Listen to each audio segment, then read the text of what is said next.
يا ابني اللي عمال تتقلع على جنبك اليمين. مين اللي هربكم السجن؟ ايه؟ علي صوتك. لما اتكلم يوسف كل حاجه كانت قدامي انا يا باشا. ايه اللي حصل؟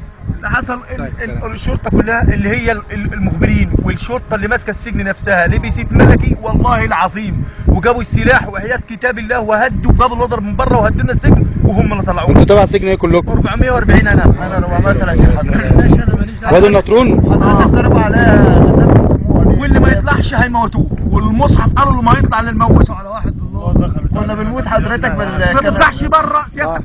خلاص ماشي ما تطلعش يخش عليك مسيل الدموع. خلاص يا